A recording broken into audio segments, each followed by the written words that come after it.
मी doctor Vijaysinh Kalyanrao Bhatalwande, MD pediatric, बालरोग तज्ज्ञ आणि नवजात शिशु तज्ज्ञ। ओमदादांनी हॉस्पिटलबद्दल, त्यांच्या मतदारसंघातील जे काही पेशंट आहेत त्यांना गरजेच्या ज्या काही गोष्टी सुविधा लागतात त्यांच्यासाठी आम्हाला मागच्या 5 वर्ष म्हणण्यापेक्षा अगोदरपासूनच त्यांनी खूप मोठ्या प्रमाणात पाठबळ दिलेलं आहे आम्हाला।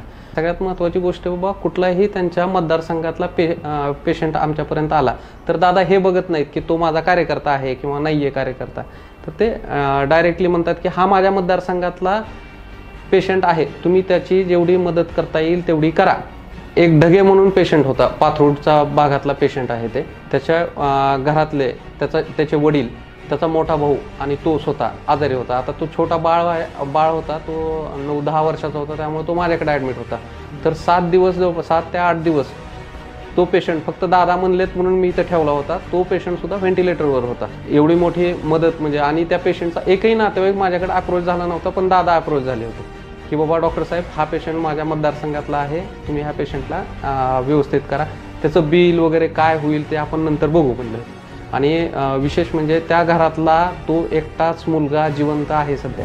एक खासदार म्हणून जे आमच्या अपेक्षा असतात की बाबा आम्हाला अडीअडचणीमध्ये मदत करा, कुठल्या पेशंटच्या बाबतीत अडचणी असेल, कधी पेशंटला इथपर्यंत आमच्यापर्यंत पोहोचवण्यासाठी ॲम्ब्युलन्स अवेलेबल करणं, ह्या ज्या अडचणी आहेत त्या अडचणी दादा पर्सनली स्वतः बघतात, किंवा त्यांनी कमीत कमी असे पार्ट्स तयार करून ठेवलेले आहेत, अशी माणसं करून तयार करून ठेवलेले आहेत की ते काम तिथल्या तिथे लगेचच होऊन जातं। आपला क्वेश्चन कधी छोटा आणि मोठा नसतो, प्रत्येक क्वेश्चन हा आपलाच आहे आणि तो मोठाच असतो, बरोबर आहे। कुठल्याही माणसाला समजा अडचण आली, त्याच्यासाठी काम करणारा खासदार हा आपला खासदार। दादांमध्ये सगळ्यात चांगली गोष्ट आहे की ते डायरेक्ट कनेक्ट टू पीपल आहेत। जे बाकीचे खासदारांबाबतीत प्रॉब्लेम हा होतो की आपल्याला तो खासदार आहे आणि तो 5 वर्षानंतरच माहीत होतो की आपला हा खासदार आहे, तर दादांचं तसं नाही आहे, 5 वर्षातल्या प्रत्येक दिवशी ते खासदार आहेत आपले। दादांच्या अथक प्रयत्नाने सरकारी मेडिकल कॉलेज आलेलं आहे धाराशिवमध्ये, आणि दुसरी गोष्ट तिथं पेशंटचं खूप मोठ्या प्रमाणात फायदा होणार आहे। आणि उस्मानाबादच नाही, उस्मानाबादला आम्ही कनेक्टेड बार्शी आहोत, तिकडून उमरगा आहे, नंतर तुमचे लातूरचा मुरुडपर्यंतचा भाग आहे। तर जे समजा आता CT स्कॅन करायचा आहे पेशंटला किंवा एखादा MRI करायचा आहे, तर त्या मशिनरी तिथं अवेलेबल असणार आहेत। ज्या गोष्टीला तुम्हाला बाहेर 4-5 हजार रुपये लागणार आहेत, ती गोष्ट तुम्ही 100-150 रुपयामध्ये तिथं करू शकता। फ्लोअरवर क्वेश्चन विचारण्यामध्ये दादांनी आत्तापर्यंत जवळपास 163 क्वेश्चन विचारलेले आहेत तुमचे। प्रत्येक खासदाराला, ज्याला भारताचं प्रतिनिधित्व करायचं असतं, त्या प्रत्येक खासदारांनी जास्तीत जास्त 30 किंवा 40 क्वेश्चन विचारलेले आहेत।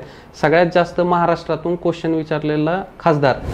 त्यांनी आतापर्यंत शेतकऱ्यांचे, सर्वसामान्यांचे, 2 वेळेस आमच्या डॉक्टरांचे प्रश्न मांडलेले आहेत। आपल्याला खासदार आपल्या सेवेसाठी पाहिजे असतो। खासदार ही पदवी नाही आहे, खासदार हे जनतेचं लोकप्रतिनिधित्व करणारा माणूस आहे, तो माणसात असला पाहिजे। कमीत कमी 2 लाख मताधिक्याने त्यांनी निवडून आले पाहिजेत। आता गेल्या वेळेसचा आकडा मला माहीत नाही, पण माझा एक खासदार कसा असला पाहिजे त्याचं एक आदर्श आणि उत्तम उदाहरण म्हणजे ओमदादा निंबाळकर। धाराशिव मतदारसंघाच्या उन्नतीसाठी मशाल या चिन्हासमोर बटन दाबून ओमदादांना जास्तीत जास्त मतांनी निवडून द्यावे। काम दमदार ओमदादा पुन्हा खासदार।